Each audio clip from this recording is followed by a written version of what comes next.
I've never had an energy of a loved one come in and say, I'm really mad at you. They're not looking to interfere with our contract here. They're saying, I have been there, done that, and I'm here for support and love and to say to you, I'm supporting you. It's okay. We love you. That relationship can continue on in a whole different way if we choose, and our loved ones are happy to show up for that. So many of us spend our lives searching outside of ourselves for answers, looking for the next expert, the next plan, the next fix to tell us what is going to make us happy, successful, and healthy. But what if you have access to the exact right next step for your life in the form of spirit guides ready to help you in every moment? All you need to do is ask. I've always known that spirit guides exist. I've just never known how to access mine until now. Today on the Heal with Kelly podcast, I'm joined by my dear friend, MaryAnn DiMarco, internationally recognized psychic medium and spiritual teacher, and author of the new book, The Guidebook, Mapping Out Life's Journey with Spirit by Your Side. Together, we explore how to quiet the noise, recognize the messages from your specific guides, and trust that we are truly supported on every mile and every turn of this road trip called life. Okay, MaryAnn, we're just going to dive in with some rapid fire questions here. Let's do it. This is a little heavier of a question. Okay. Evil people. Do we all have a lifetime where we have to play that role? Because I feel like we need contrast in this life in order for us to grow. First of all, I'm obsessed with that question. Yes, I believe we have played all kinds of different roles. And so I always tell people, watch your judgment. Watch your judgment, because you never know what and who you have been in the past or who you will be in a next life. Yeah. And I just feel like we need that contrast, that pressure, that tragedy, that challenge in order to teach us what we are here to learn. Empathy, sympathy, love, understanding of anger on other levels. Yes, all of that. Yes. All right. Yeah, it's a great question. That's actually a favorite. That's a really good one. I love that question. Biggest block for people hearing their guidance? Fear and doubt. Hands down. What's your go-to manifestation method? Positive affirmations, positive thinking. Boom. I find there's a fine line between schizophrenia and people that are like, I've had like conversations about a psychedelic experience or intuition or, a psychic moment. And I'm like, how do I know I'm not crazy? Belief system, belief and trust, hands down, and validation. They'll show you validation. So if you believe in the validation that you're seeing, you know that you're pretty sane. Okay. I love it. I'm always like, am I crazy? We'll dive into more of that later. Okay. So much to discuss. Your new book, The Guidebook, is of course the exact book I need to be reading at this moment in my life, which is why the guides brought us together in this moment in time. Mapping out life's journey with spirit by your side. I'm here with MaryAnn DiMarco. When did you realize that you could speak to guides and people on the other side and have these abilities? Ever since I was little. I was very fortunate. I've spoken about this. I have a mom who is super open and taught me about meditation and ascended masters and all the things from when I was very little. And from that point on, I always felt a connection. I just never turned it off. And throughout my teens and maybe my early 20s, I probably felt resistance. I really wanted to just be normal. I didn't want to have any of that enter into my life, but I knew I could do it with certainty. And there was a part of me that very much craved how to do it. Yeah. Because I used to give so much psychic advice and I knew that I was right. I just thought I was really opinionated and often correct. As a New Yorker, often does. Yes. As a New Yorker, absolutely. As an Italian-American New Yorker, even worse. I mean, I just knew I was right and I just couldn't understand why people wouldn't take my advice. What's wrong I with love people? it. I know. I've always had what I call knowings. And I've had to step into life experience to expand my capacity of how to articulate those knowings. But yes, this book is teaching people how to talk to and connect with their guidance, whether it's a loved one that's passed over or their spirit guides. What's the difference between angels, spirit guides, and people on the other side that are helping us? They're all part of our universal team, each and every one of them. And for the sake of the book, because I get this question asked of me a lot with my students, I wanted to discern the difference in some of their roles. Angels, guides, and loved ones. Angels have more purpose for me in that it's a it's a very specific purpose. So if I want to call in an archangel, they may be having, I don't know, like Archangel Michael, I'll say, protection. Archangel Raphael, healing. So they have like a specific job to me.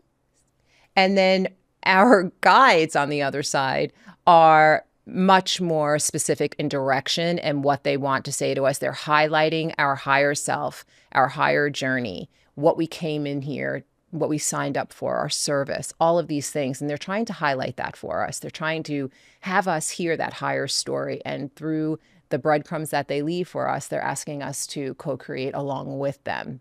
Not necessarily giving us answers, but they're giving us guidance. And when our loved ones come in for me, it's really much more about support. It's about them coming in and saying, I am here. I haven't left you. I love you. I'm watching you. And so I try to break that down because it allows us to discern the voice of each and every one of them. And the more you have that type of clarity, I think the better you can hear the guidance without question. And I've just seen, for the skeptics out there, for people that may have, kind of strong religious beliefs that what you do doesn't really fall into acceptance. Like I've just witnessed so much healing from connecting with loved ones that are on the other side because they come with a message of like non-judgment or forgiveness. And we as humans carry so much judgment of others and against ourselves. Usually our judgment of others is a reflection of how harshly we judge ourselves. And we're holding on to things. And then once we connect, there's this clarity that comes from our loved ones that allow us to go, oh, God, they're not holding that against me. I've never had an energy of a loved one come in and say, I'm really mad at you.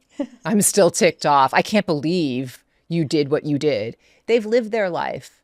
And the life that they had chosen to be with us when they were with us came with their own lessons and their own understanding, their own belief systems. Everything that they carried through while they were here is what they were working on. It has nothing really to do with us. And so they're not looking to interfere with our contract here. They're saying, I have been there, I've done that, and I'm here for support and love and to say to you, do your best, love one another, be kind. Usually that's what I hear a lot from loved ones. Be who you are. I'm supporting you. It's okay. We love you. We can talk about forgiveness. I've seen a lot of people have forgiveness with their loved ones on the other side, that maybe they had a tough relationship with them, and that relationship can continue on in a whole different way if we choose. And our loved ones are happy to show up for that. So beautiful. Are there how do you, MaryAnn, maintain sanity in your life when you get how do your messages come through? Are there people from the other side trying to knock into this room right now and come and join the party? They used to. I mean, I had to really learn how to do this in a way that is like any other job. I have open hours and closed hours. I don't want to have someone knocking on my door all the time. So I really had to learn about boundaries and creating a method and a relationship with spirit to honestly save my own energy. It's pretty exhausting channeling. And I've learned how to do that. I've just been doing it a really long time. And just like any other muscle, I have worked on it and fine-tuned it. And now I have a very good, strong boundary with spirit. They know, except my own loved ones on the other side who feel the need to come in anytime they want. But others, no. Also boundary. Italian American. Yes, yeah. I remember when I first started channeling, my loved ones were all around my bed. It was 3 a.m. And I'm thinking, seriously, guys, trying to sleep. But so it's worked out that way. I love this book because you get very personal. And what I love about it is, I've had and shared many times to the point of broken record on this podcast, my struggles for the last few years that have fueled my work. And, it's exactly the challenges I need to do what I'm doing, I guess. Mm-hmm. And you're so humbly these are the challenges I'm facing. They may not be as, brutal as some others, but I love that you share that. And we can get into what moving and the house is brought up for you and menopause, because what I find, and there's different seasons in different lives where in our life that we go through more challenging things and of ranges of intensity, but it's all relative. It's all so intense for us when we're going through it. And if we do live other lifetimes, perhaps we may have lived, brutal lifetimes in the past. And this one is meant to be a little gentler or not, But I love exploring that because it's again, we can't judge anybody else's experience because they're in that fire that they need for their soul's evolution. Absolutely. The reason why I felt called to share a little bit more than I have is because I've learned a lot about judgment within my own self. And so I think I was ready to give over a little bit more of my life, because what I was finding is that when you are in the spiritual space, people have a tendency to put you on a pedestal and thinking, oh, you have it all worked out. And I write in the book, I'm a spiritualist, I'm not a saint. Like, there is a lot that I have needed and continue to work out. I am forever a student of this earthly space. I am always learning. And what I learn, I teach. What I learn, I give over. And I thought it was really important to show people that, yes, although I may not have had catastrophic, gratefully things happen to me in this lifetime, the things that have happened, I've had to go deep. And I did that by using the spirituality as a tool, not as my answer. And it took me a long time to figure out that equation. Mm-hmm. I also find like teachers, master teachers have blind spots. Like we need community to help mirror back to us where we are, blind to our own gifts. So you've helped millions of people directly and indirectly through your work. And yet there's still things that we have to go through and seek other people's help to reflect back to us and work through. I mean, every time I'm channeling for somebody, student, whether I'm doing, large retreats, I'm always learning in real time. And things are being highlighted through friendships, people that I meet, relationships that were and are. There's always a learning process if you choose to see it that way. Mm-hmm. And I think the shift that I started to make in my life, especially when menopause started, was that I was able to start holding myself accountable for how I viewed things. And it was a choice on whether I wanted to get to work on it or whether I wanted to stay on the same hamster wheel of some of these lessons that I just were choosing to ignore. Mm-hmm. And I chose to get off the hamster wheel.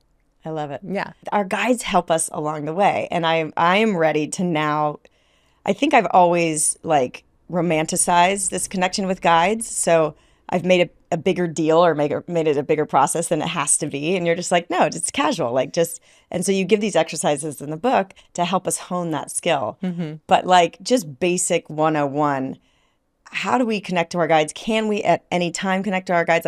What's just some easy phrases and things I can do to drop in right now? I'm dealing with a situation that's causing me anxiety and I need to know the direction.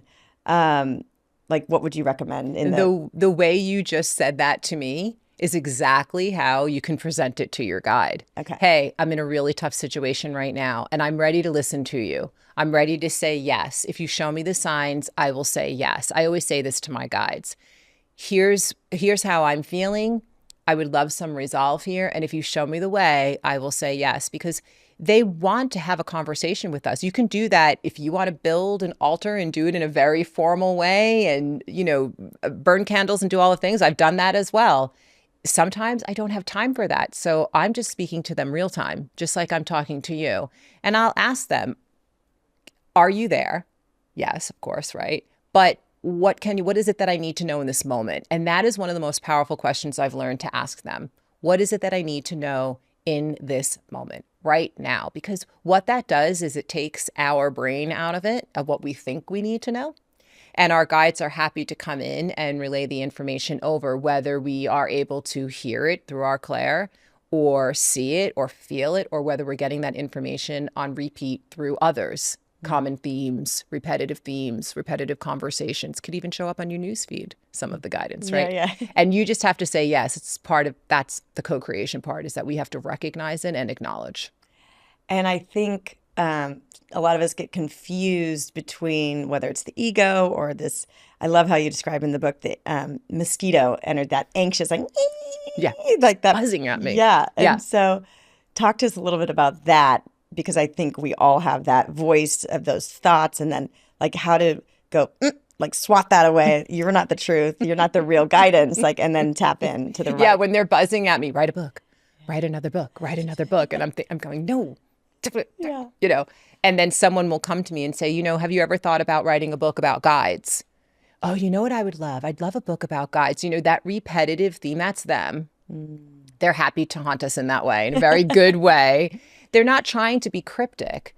Our ego wants to get in there and say, really another book? I don't know, the last book was a lot of work. You sure you want to do that? Our ego will get in there and say, what if it's not successful?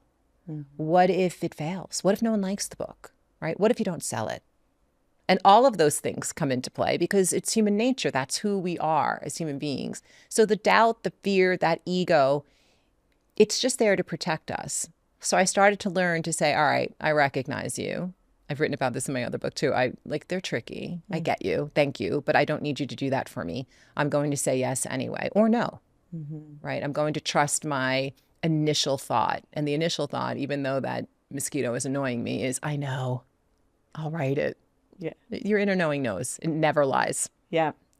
I think I am a claircognizant, or like the feeling thing, because I'm trying to hone that, and I try to share that with people. Like when you feel expansive and like energized, or like you can take that deep breath, or you feel fired up, like that's without any anxiety or like pushing. That I feel like that's my knowing of I'm on the right path. And then if there's like a contraction, or I feel like a little anxious or a little girlish, that like I need this dopamine hit, or I need to manipulate someone's perception of me or whatever, like that's efforting. That's not the right thing to do. Brilliant description. Yeah. Yes. The claircognizance, that knowing, that feeling of flow, that's the one that I'm saying never lies to you. You can feel it physically in your body. If I'm feeling the anxiousness behind the decision making, then I know that my ego is in there and that whatever I need to work on should be addressed. So I never ignore that feeling because I want to know why it's coming up and why I'm making that choice. And that's what I do with my guides. But I always lean back to the intuitive knowing, because the feeling is of receiving instead of chasing. It is such a calm knowing, even though it might be uncomfortable, by the way, where you might have to make a very tough decision in life. You might not want to do it because you know it's going to be hard, but the knowing knows, and the story is within you. And so you have to act on it that way. And that's when I ask my guides, give me the support that I need. That's where I would call on maybe higher angels or higher energies and just say, can you surround me in this moment? Higher prayer, whatever it is that you need to use as a tool to help you get through the moment. When you ask for signs, do you need to request a specific signs? Because I know some people get really specific, like, show me a red car if I'm meant to break up with Roger or whatever it is. You know what I mean? Poor Roger. Yeah, I mean, yeah, you can. I always tell people, do what feels authentic to you. And people who are just starting out absolutely need that in-your-face validation. But I have to say, I don't ask for a ton of signs. I do sometimes, but I don't rely on them. And I also have to give gratitude when I don't see them. And I think that that's the trick there. When you're asking for a sign too, don't keep asking, because then you're not trusting that they're going to show it to you. But if that feels good to you and you need that sort of assistance, absolutely. I've leaned on automatic writing. I've leaned on deep meditation. I've leaned on just quick conversation, because that's how I talk to them. I'm pretty laid back and casual about it. And I think that all of those tools, based on what you are feeling in your moment in your life, are very important. So be prepared to kind of bob and weave and change it up a bit based on what's going on in your life. I see a lot of people incorporate spiritual practice and then they can't quite get to it the same way. And then they feel like they've fallen off the wagon and they're kind of disappointed. And I'll always say to them, but what do you have going on in your life? And they'll say, oh, well, I have 3 kids and I'm driving them around and I'm doing this. And I'm thinking, well, why don't you see that as very spiritual? So you were a caretaker this week. You were a nurturer this week. You wrote things off of your to-do list and you released stress in your body. All of these things are very, very spiritual. And so I always tell people, use the tools when you are speaking with them that are appropriate for the moment in your life. Yeah. It's letting go of these ideal pictures of this idyllic life. And like, okay, I'm going to be spiritual for 2 hours in the morning. It's like, I mean, intentionally, I'd love that. I'd love that. And if that's your jam, go for it. And if you're able to, fantastic. Yeah. But it's hard for some people to do that. And I think a lot of people who try and get into this space within themselves and for their own life personally, And that's the expectation. And that's why I write the books the way I write them, because that is way too high of an expectation for myself. Yeah. I can never do it. I like simple. Talk to us a little bit about free will and destiny. Like, how much is destiny written? I love this concept of timelines, because when I have a psychic reading or with an intuitive, I'm always like, I feel like they're maybe intuiting like where I'm at, but that could change. The interpretation can change in 6 weeks from now if I expand my capacity and jump to a different timeline. Like, my inner psychic is so joyous about what you just said, because yes to all of that.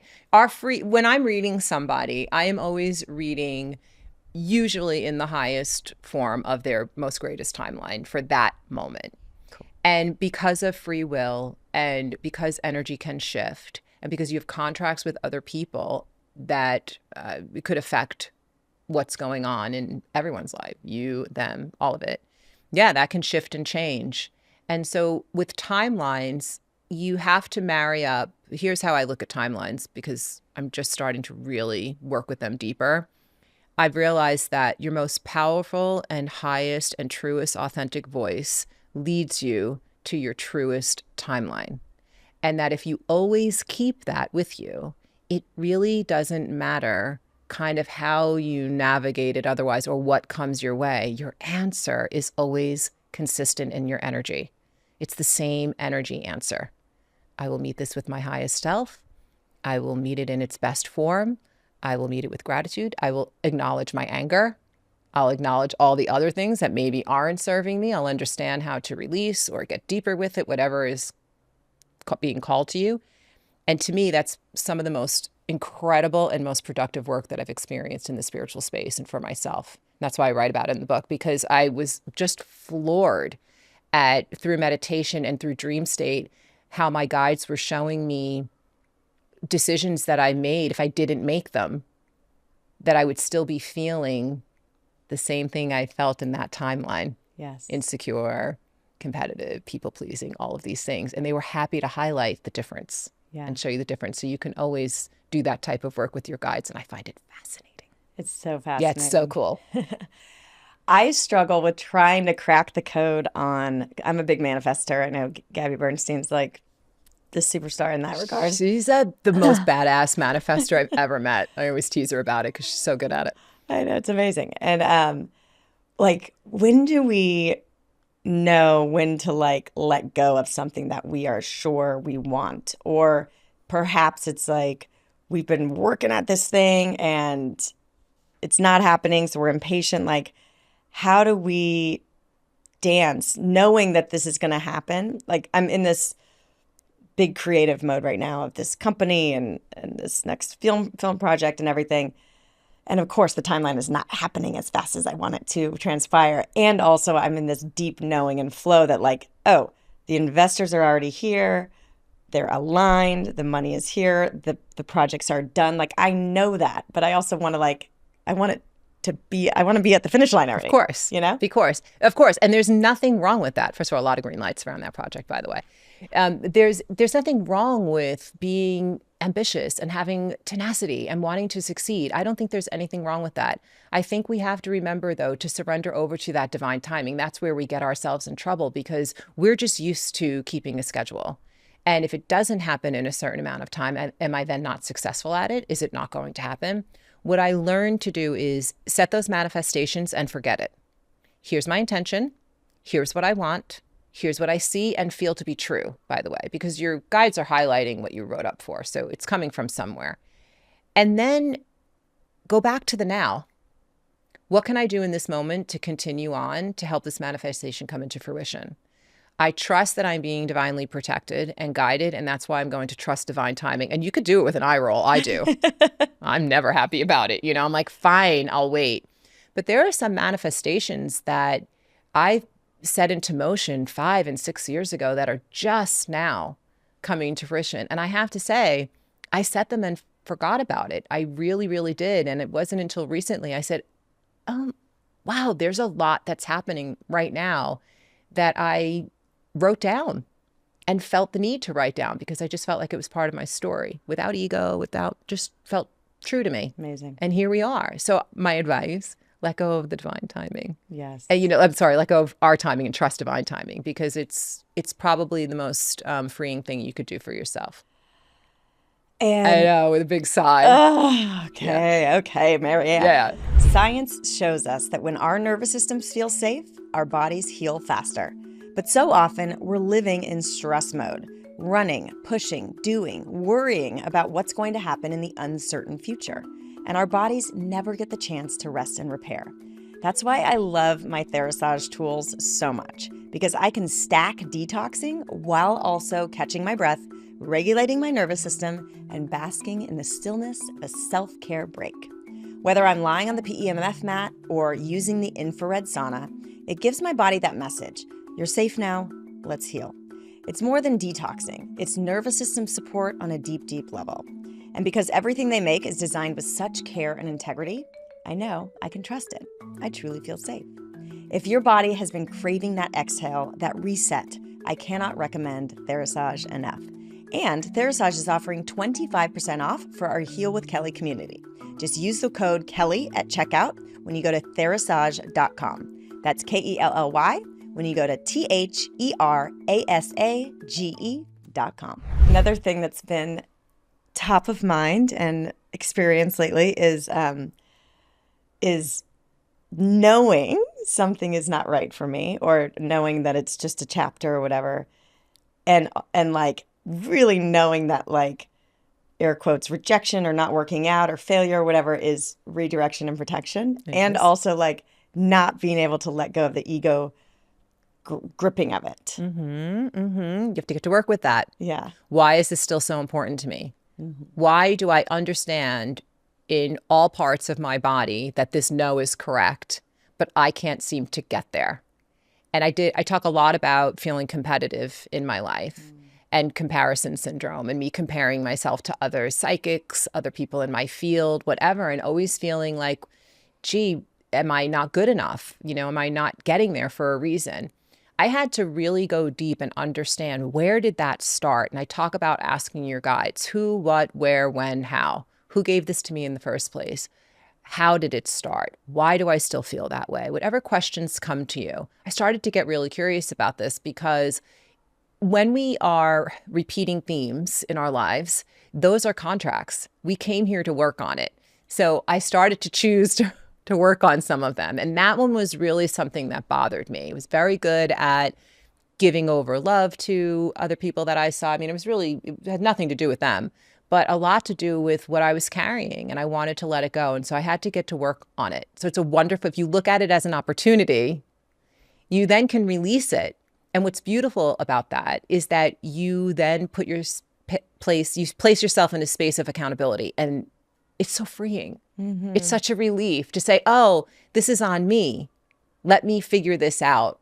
And then not only are you understanding that, yes, rejection is protection and all those lovely things, but you're saying, oh, great, and I can have a whole new perspective on this. And now it just became really super productive. And I've learned this huge thing, and then I can teach that over, and then your projects become more enriched and all the things, and it creates a wonderful domino effect. You talk about that in the book, where you went to this dinner with all these well-known psychics that had been your mentors, and Cringe. Yeah. It was so good. And then the next day, like, literally one of them came up to you and gave you the exact message you Oh needed to God, hear. she gave me the business, and she wasn't at the table, which was really interesting. I don't know if I made that distinction in the book, but it was the next day, and she said, "What are you doing?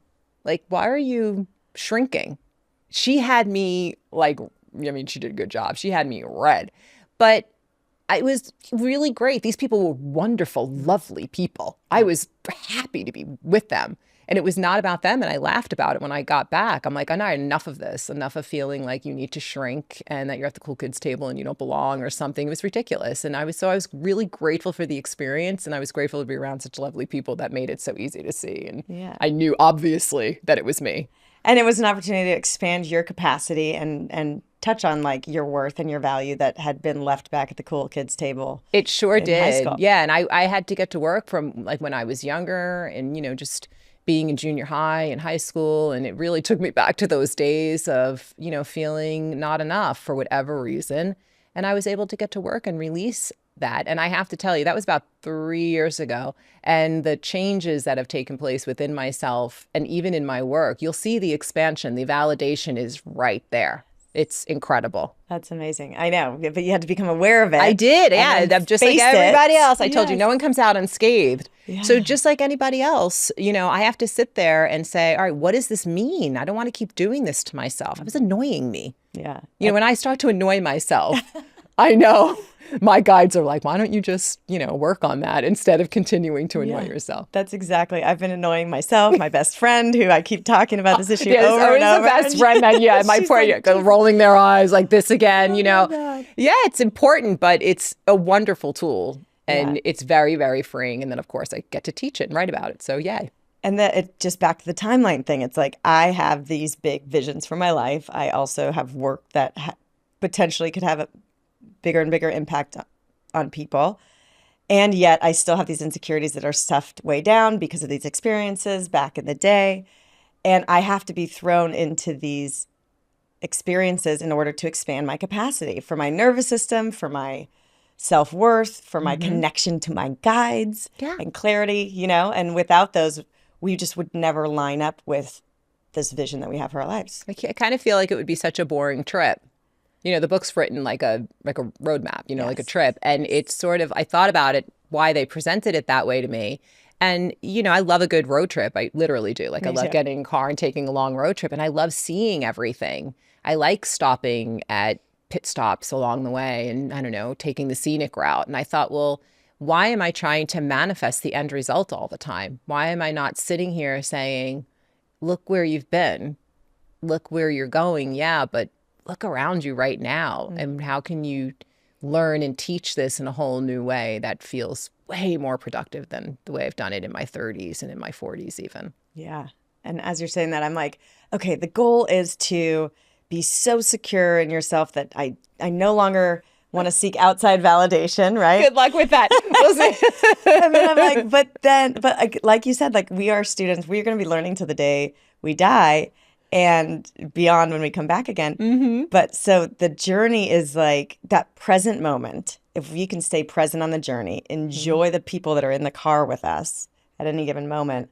I mean, that's what it's about. Like have the vision, have the destination, and then have a lot of fun with those people along the way, knowing and laughing at your human self. Yes. Yeah. I mean, I always tell people we're supposed to be having a little fun in all of this. Yeah. And if you can't laugh at yourself, I mean, some of it I look back on and I write about. I'm like, what were you thinking? I kind of laugh about it now. But the reflection part of when I was going through things in my younger years, and I didn't even realize how I was being guided. I had to start doing this work to even understand it.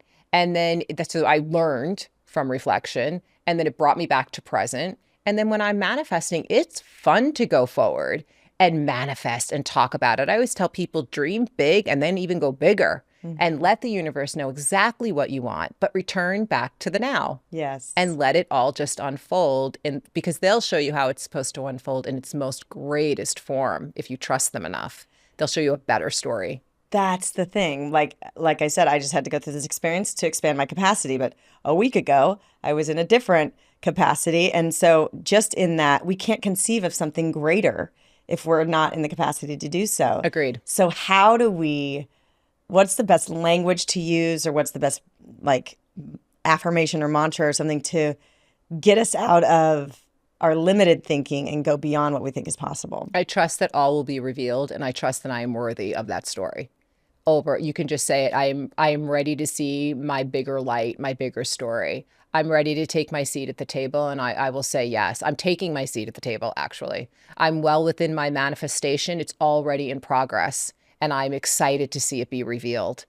Anything that comes to you that sounds like that in your own language is the way to do it. Yeah.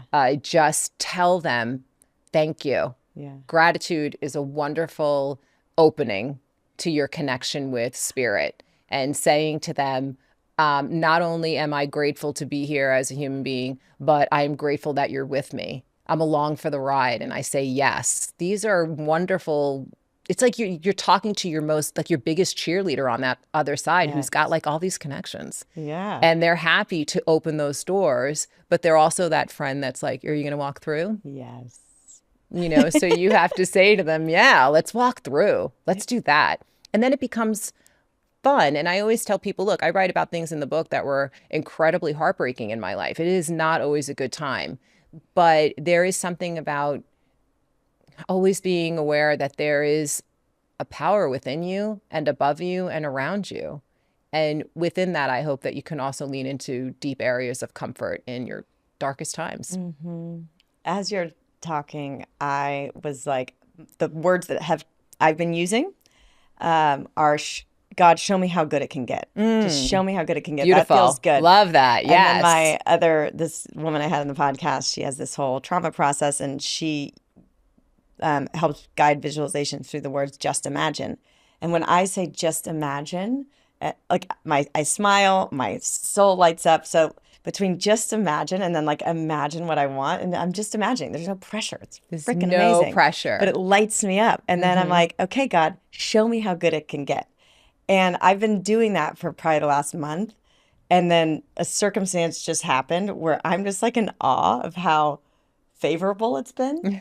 And I'm like, it's actually happening. Like, show me how good it can get. And I'm like just being in trust, like, oh, they're showing me how good it can get. This is all just to like reflect back that this stuff works. I always say guides love to show off. They're not trying to be cryptic. They're not trying to trick us. They're just asking us to join in. And they certainly don't want us to make their job harder. Yeah. So if we're always kind of like, I don't know if that's never going to happen, if you're kind of always finding that you're using that language because maybe that's just who you are, try to edit that as best as you can. Allow it. Don't fight it. Find out why you keep speaking in those terms, of course. But yeah, giving that cue, it's exciting. There's hope. We move out of expectation and we move into hope when we do things like that. We're saying, wow, our possibilities are endless. Yeah. I'm endless. I'm boundless. Let's keep doing this. Let's go for it. And they get just as excited. Yeah. And, the breadcrumbs will be obvious. Yeah. Yeah, it's great. I'm like, thank you. Yeah, thank you. Yeah, and then gratitude. Yes, so much gratitude. And yet those amazing, miraculous things can happen and will happen. And like we are on Manifestation Avenue, but we also need to go through these fires, like divorce and literal fires and whatever our tragedy. You say in the book, like a loss of a child has to be the worst unimaginable thing. Unimaginable. I agree. And we've been it's just happening all too often for people. Yes. And so how have you kind of guided people through letting people have their process? You've lost people to cancer. I'm trying to grapple with I know so much is possible when it comes to healing. And also I know that souls sign up for journeys that may not end the way their loved ones want them to end. Yeah. I tell people about, we've signed up for lessons. I don't know. I think the experience may be at the good grace of the universe. I always say who would come back? Because some of these things, I would not sign up again for that, but I might all right, I'll take fear and doubt for 200. I don't know, you kind of fill your Amazon card, I think is how I talk about it in the book. And then, you have to kind of, when it comes to me mentoring people, it's very individual. And because I'm channeling for them, I am uniquely channeling from their guides. It's kind of like boutique, channeling that will suit their own spiritual love language. And I think when somebody is going through something that's really difficult, I've learned to not define that for them, that spirit will give them, yes, the words that they need, but grief is a very personal process. And when we feel loss and grief and deep hurt, I think what spirit usually says is try to not allow it to consume you and go through your process in how you feel called to, but know that spirit is walking side by side with you. And all they're asking for you to do is just try to keep your head above water, utilize all the tools that are being presented to you, and please say yes to those as well, because they're going to show you the modalities to your healing. And whether you're called to go to a healer or a psychic medium or a therapist, whatever it looks like for you, they're not trying again to make all of that cryptic, especially with deep healing, especially with deep grief. So if something's being presented to you, try and muster up the strength to say yes to that. I have a deep knowing that you are pure and you're light. I mean, you could just tell you're pure intention. You're light. But there's a lot of people that have bad intentions or just kind of separate from consciousness and have forgotten who they are and kind of are, sell snake oil or are bad psychics or whatever. How do people know the difference? And I know also people, I'm going to tack on one more question and hopefully you can go into it as well. A lot of people are afraid to consult an intuitive because they think they're going to get scary information back. But it's always delivered in such a positive, hopefully friendly way. Yeah. Yeah, hopefully. I mean, I'll work backwards. Word of mouth is probably the best way to connect with a psychic medium, a healer, anyone in the intuitive space. I always rely on word of mouth because I think that when other people have had wonderful experiences, you're probably spot on. It's probably really good. And do I think that there are people in this space who are not practicing ethically? I'm sure that there are. The only thing that I can say is that when you sit down with any type of intuitive, you want to be able to feel it within yourself, whether these messages are resonating with you or not. And if you don't feel like they are, please feel free to say, I do not receive this.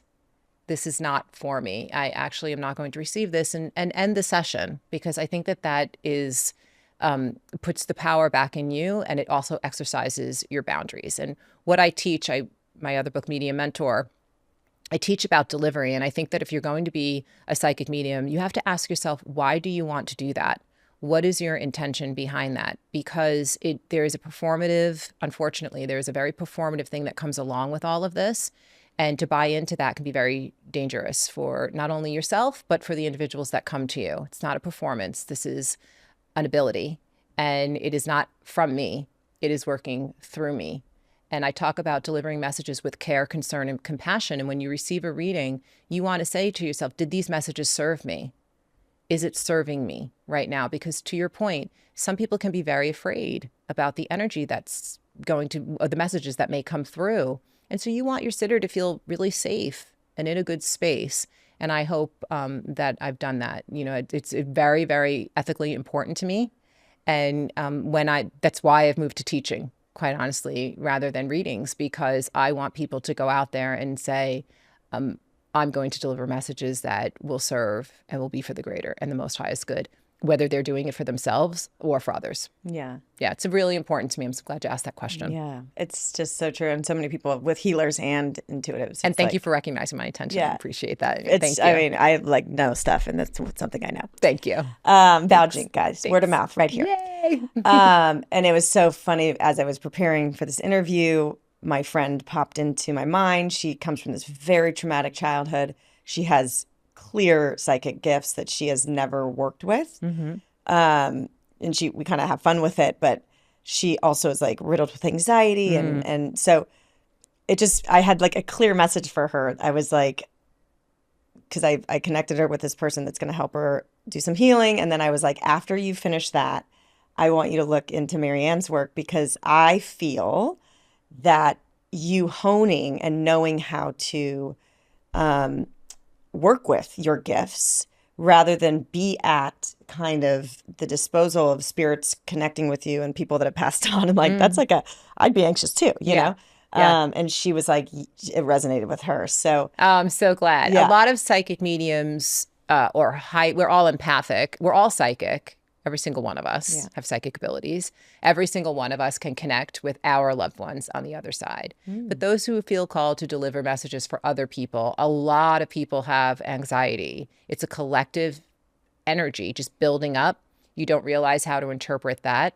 And then it presents itself in that way in your body and your mind and all the things. And so I was fortunate enough to grow up with a mom who thought this was all really normal. And so I didn't have that until I started reading. And I remember I went with Pat Longo, my beautiful healer. She's since passed, my teacher. And she was like, yeah, welcome to the... It's because I was like, what is this anxiety now that I'm feeling? I never had this before. And she's like, oh, that's just them. Get used to it. So actually now I find it comforting because I know they're around me. But if you are feeling that and you're feeling called to do this work, please take classes, read the books, understand how to protect your energy. It's very freeing. you will feel so much better and so much more calm if you can learn the tools to help support you in those moments. So I'm thrilled to meet your friend. I can't wait to- Yes, I'm help her. Jeffrey Thompson, the neuroacoustic wizard from Heal. I remember, I asked him one question. He spoke for 2 hours, ended with the theory of Schrodinger's cat. And I was just like, okay, smartest man on the planet. But he said, there comes a fork in the road on your road trip of life. And you take the path that you're pressured into by society and the shoulds, like Should Avenue. Yes. And you turn left, the wrong, like where your guides are trying to tell you to go. And if you take Should Avenue, that's the moment dis-ease begins.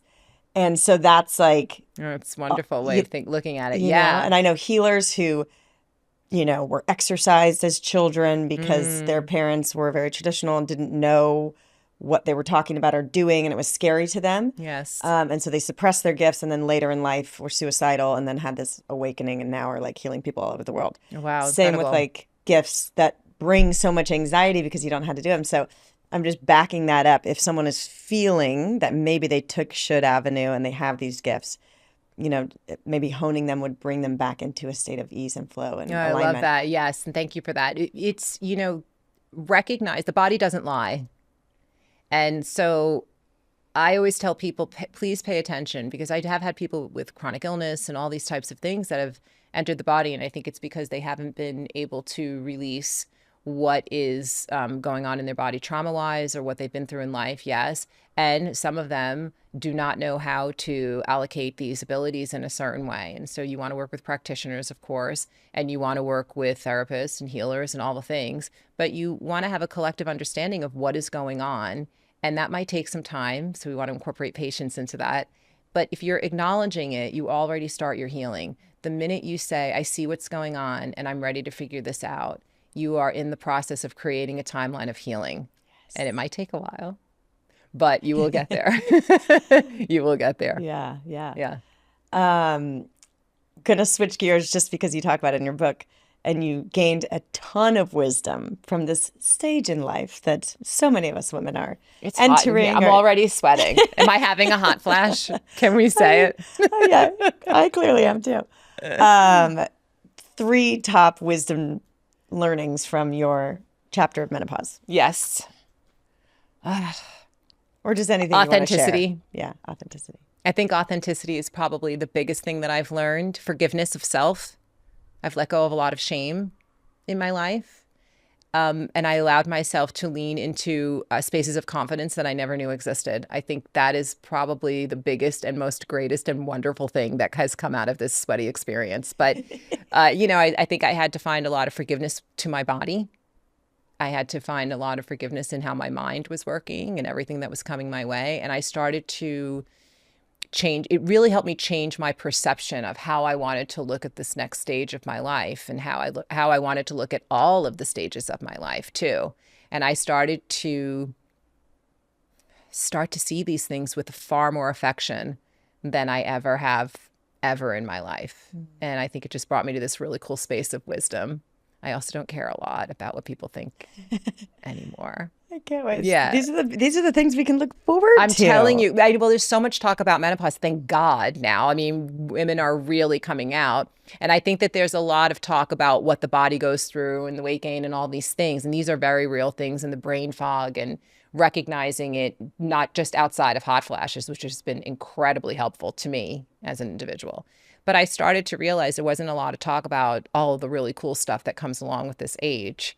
And I'm really in a wonderful space of feeling like I know who I am, and I'm pretty unapologetic about it these days. So it feels good to be in that space. Goals. Yeah, Goals. It's good. You're coming along for the ride, sister. I've got you. Okay, thank you, thank God. Oh gosh, another thing that I love about your book is you tell these kind of anecdotes, and when you're like I found myself like getting choked up and crying a lot during the book because these messages could be so liberating for people. Oh, I'm so and glad. Affirming, and I'm just like, oh my God. And I'm probably either, I'm about to start my period. So and on the same hormonal thing, I'm like, I did all right. audio like during menopause too, and I was like choking up at some of the stories. Yeah, I'm so glad. Thank you. I'm glad. So can you share, just to like get people a taste of the power of this, can you share just like one little story where you helped someone connect that was so healing or profound, or just something that's coming to you, something your guides want you to share about the work and how liberating it could be if someone's like curious but hasn't taken the leap to get a reading? Or I think I can share collectively that what's happened to me since 2020, I'd say, is this collective story from others that has been given to me of this yearning to know, this yearning to sort of find the truth within themselves. And I find that really exciting. And this is sort of everybody that I write about in the book, including myself, everybody that I wrote about in my previous book as well, has been seeking this inner truth. And I think if you're looking for that and you're scared, do one thing today that can change that up for you. And I write about in the book about this person who had an experience with ayahuasca and, kind of really went there with it. And I remember that person looking at me and saying, I will never question the existence of God again. And they were so afraid and so trying to heal their trauma within their life. And I thought that that was really extraordinary, that they were presented this tool and they said yes to it, even though they were afraid. And they remembered a lot that maybe they didn't want to remember, that they were happy to have lie dormant. But it brought that person into all new areas of success. What they thought was success in their life had shifted completely. And I was so happy to channel with them and have their guides validate this along the way, that this experience blasted them open to the possibilities that are endless for them. And I think those types of stories are consistent about how boundless we can be. And if we just allow permission within ourselves that we are, and the idea that we are part of the light, that we're made from it, and that it lives within us, we all can get to these points and areas, whether you want to do ayahuasca or you want to just go into deep meditation or you start running or whatever it is for you. It doesn't really matter as long as you're accepting that you have the ability to do so and that you have the right to do it. And I think like psychedelics, they lift the veil so we get a taste of the remembering of the truth. Yes.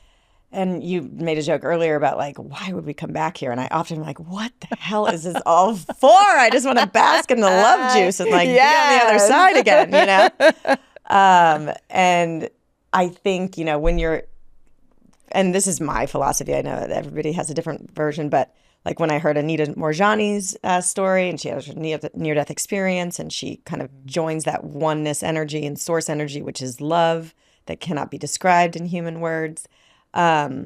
Like we go back there and then we're like, okay, let's get some contrast. Let's get some 3D separation and some drama to work some things out. Like it's kind of fun probably. I think it's necessary. Side. Yeah. I think it's necessary that we have some contrast here, or else we'd all be longing for the peace and the love that goes on that other side, and all of the things that we're able to let go of. This is a very productive space. And I write about someone who had a near-death experience, Betty Guadagno, and I love her story. And she was given the opportunity to stay or come back.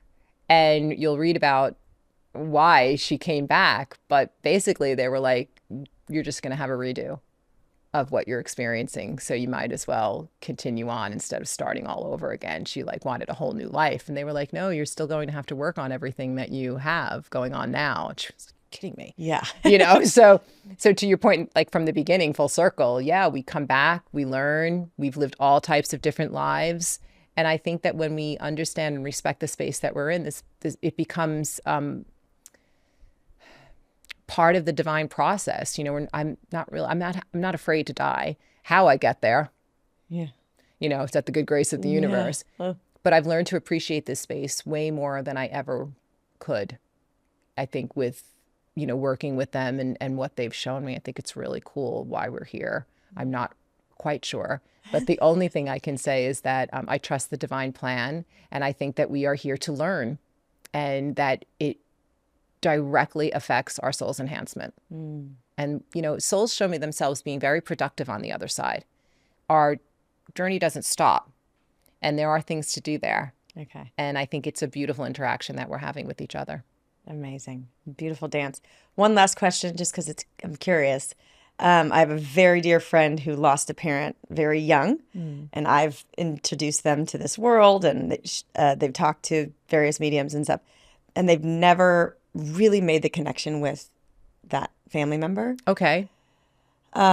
Messages have come through these moments, but I'm expecting and hoping for a more profound kind of healing or interaction. Is there something that this person could do, intend? This whole world is a little foreign to them. So any insight as to like why that is it just divine timeline that the message hasn't come through, that Could be connection energy. hasn't? Yeah. I mean, it could be lots of different things where if you're sitting across from a medium, the hope is that that medium is delivering the messages that that person is supposed to hear in that moment. So even though you might not be hearing exactly what you want, please pay attention to what is being given to you, because that can lead to you opening up more and seeing and hearing even more from another medium. Yes. The second part of that, however, is that you can create a space to meet your loved one. My other book, I do meeting hours in heaven, and you create a whole scene in meditation that is familiar to you and your loved one. And you create a seating area, just like we're sitting here, and you ask your loved one to sit across from you, and you have a conversation with them. And you have to let go of the fact that you think you're making it up, and just know that they are using your frame of reference and creating with you. What that does, because we trust what our loved one sounds like, we know what they look like, it starts to create a connection from self, which can help in a reading. If you have that inner knowing that, oh, I know my loved one is with me, instead of, can you validate that they are with me? It can shift a reading, and it can shift change in your own experience. You'll get visits in your dreams. You'll feel their presence. You'll start to use all of your senses to sense that they're around you. And that can absolutely help the energy. The second thing to that I want to say is that you're carrying deep, deep grief.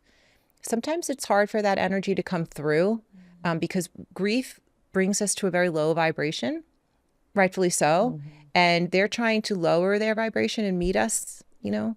And so sometimes it can be a little difficult. So an exercise like that, when you're thinking of your loved one in their highest form, not in their passing, when you are attaching, you know, maybe I always tell people, remember their laughter, remember them in their best form. And that helps kind of raise that up a little bit. So you can do that before a reading as well.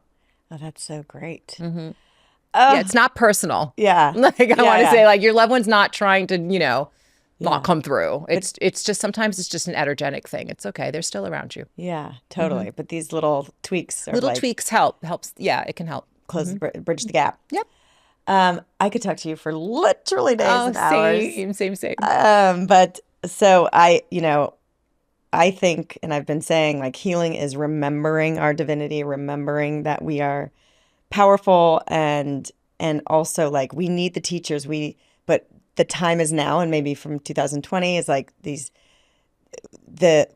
everything is pointing back to connecting with our own inner guidance and truth. It's like, yes, consult the medium. Yes, consult the teacher. Get the learnings.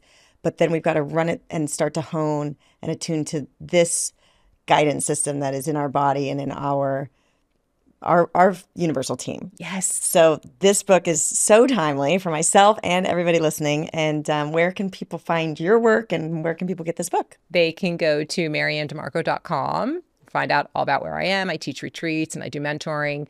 And they can go to Hachette Books, Amazon, MaryAnn the Medium, on social. I'm all over the place. Oh, I love it. Yeah. Okay. The Guidebook, guys. Mapping out life's journey with spirit by your side. Highly recommend. MaryAnn, thank you so much. Thank you so much for having me.